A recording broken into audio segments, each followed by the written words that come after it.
Me oleme taas ABC Motorsi salongis ja ma julgen nüüd öelda, et me oleme Renault kõige värskema lipulaeva juures, on see nii?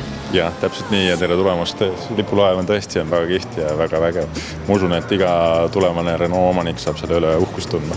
Praegu on meil see auto nii värske, et me oleme ühed esimesed, kes üldse seda reaalselt siin näpuga katsuse saavad ja sees istuda. Noh, ma pean tunnistama, et välimuse järgi on ikkagi midagi täiesti uut. See ei ole enam, vaatame vasakul siin eelmisi mudeleid, täiesti uus ja ilus suund.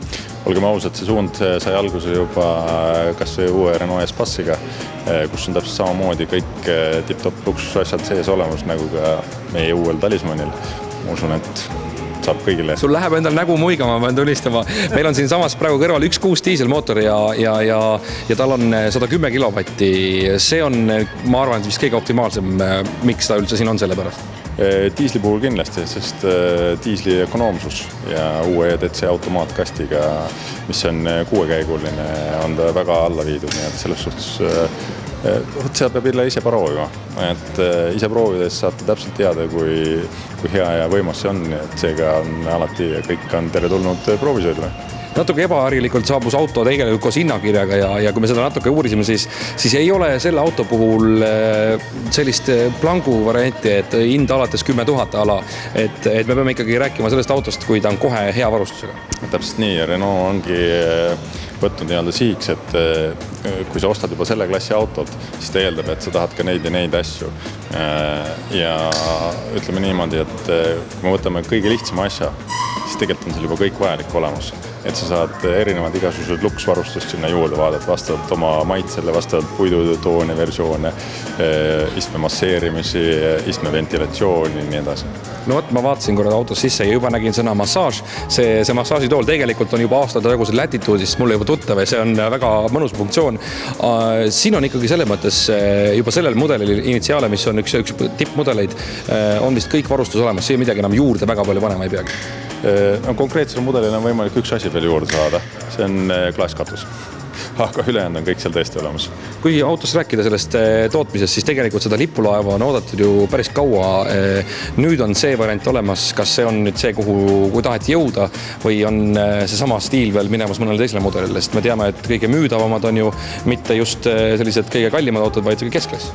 Väga õige tähelepanek ja kusjuures see ongi hea keskklassi auto ja hinnalt on ta väga atraktiivne. Hinnast me võime eraldi pärast vastavalt varustusele kõigele rääkida, aga ütleme niimoodi, et kui vaatad sellist asja, kus on kõik vajalik peal olemas, siis 26 000 alates on selle hind. See on ju ülimõistlik. Väga mõistlik.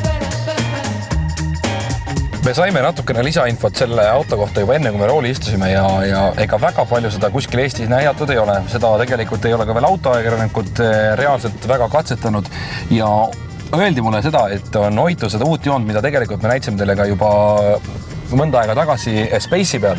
See tehnoloogia, mis siia sisse pandud on ülimoodne.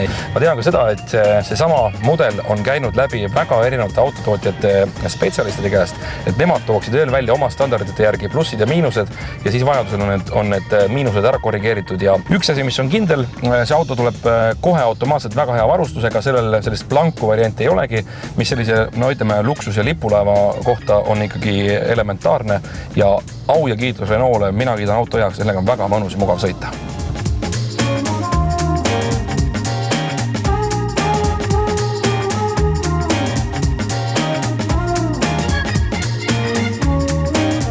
Mahub ära küll väga ilusti.